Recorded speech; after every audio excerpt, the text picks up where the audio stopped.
नमो भगवते वासुदेवाय gaudy true channel में आप सभी का स्वागत है। आज फाल्गुन मास की विजया एकादशी का व्रत है। विजया एकादशी का व्रत सर्वत्र विजय दिलाने वाली है। एकादशी का व्रत करने के बाद एकादशी व्रत की कथा को अवश्य पढ़ना या सुनना चाहिए। तो आइए सुनते हैं फाल्गुन मास की विजया एकादशी व्रत की कथा को। ये उस समय की बात है जब महाराज युधिष्ठिर इस संपूर्ण भारतवर्ष पर राज्य कर रहे थे। एक दिन महाराज युधिष्ठिर की भगवान श्री कृष्ण से चर्चा हो रही थी। तभी युधिष्ठिर ने श्री कृष्ण से पूछा, हे वसुदेव, फाल्गुन मास के कृष्ण पक्ष में कौन सी एकादशी आती है और उसका महत्व क्या है?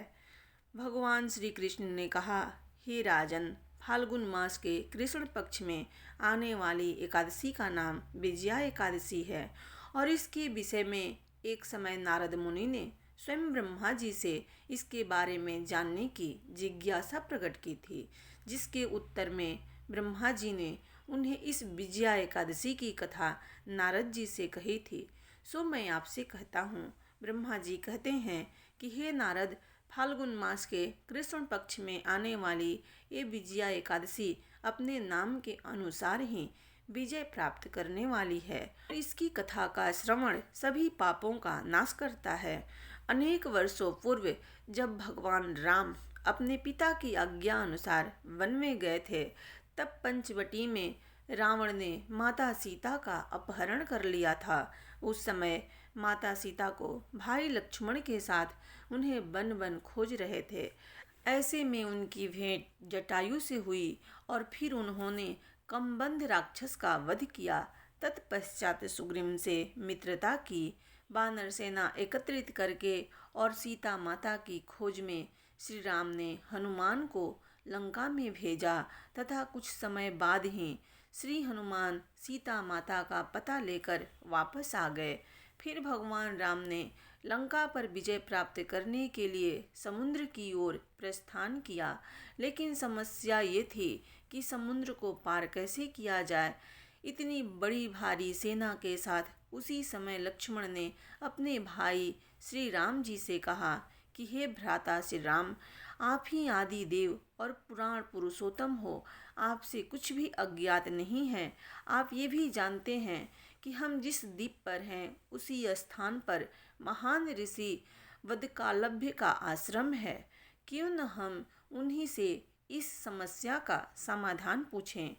फिर भगवान श्री राम लक्ष्मण जी की बात मान ली और वे श्री वदकालभ्य के आश्रम में पहुँचे। वहाँ जाकर उन्होंने ऋषि को प्रणाम किया। श्री राम ने उनसे कहा कि हे ऋषिवर, मैं वहाँ लंका पर चढ़ाई कर दुष्ट रावण का संहार करना चाहता हूँ। कृपया आप मेरा मार्गदर्शन करें। ऋषि वदकालभ्य समझ गए थे कि यही परम पुरुषोत्तम भगवान हैं। फिर उन्होंने कहा, हे प्रभु श्री राम जी, आप तो सर्वज्ञ हैं, फिर भी मैं आपको आपकी इच्छा पूर्ति हेतु आपको सभी व्रतों में श्रेष्ठ व्रत के बारे में बतलाता हूँ, जिसका पालन करने से आप निश्चित ही विजय प्राप्त कर पाएंगे और अनंत काल तक आपकी महिमा का गुणगान किया जाएगा। ये व्रत है फाल्गुन मास के कृष्ण पक्ष में आने वाली विजया एकादशी का। इसका पालन करने से व्यक्ति को हर प्रकार की विजय प्राप्त होती है। इसका पालन करने वाले व्यक्ति को दशमी के दिन सोने या चांदी या तांबे या मिट्टी की कलश की स्थापना करनी चाहिए।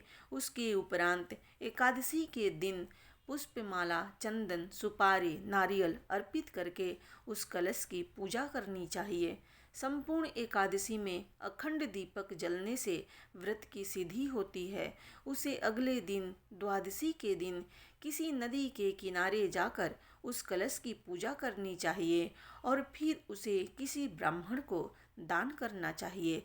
इस प्रकार व्रत का पालन करने से आपकी विजय अवश्य होगी। ब्रह्मा जी ने नारद से कहा कि हे नारद, भगवान श्री रामचंद्र ने ऋषि के कहे अनुसार विजया एकादशी व्रत का पालन किया और रावण पर विजय प्राप्त की। इस संपूर्ण कथा को युधिष्ठिर को सुनाने के बाद भगवान श्री कृष्ण कहते हैं कि हे राजन, जो व्यक्ति इस विजया एकादशी व्रत का कथा पढ़ता या सुनता है उसे अश्वमेध यज्ञ करने का फल प्राप्त होता है। प्रेम से बोलिए भगवान विष्णु की जय।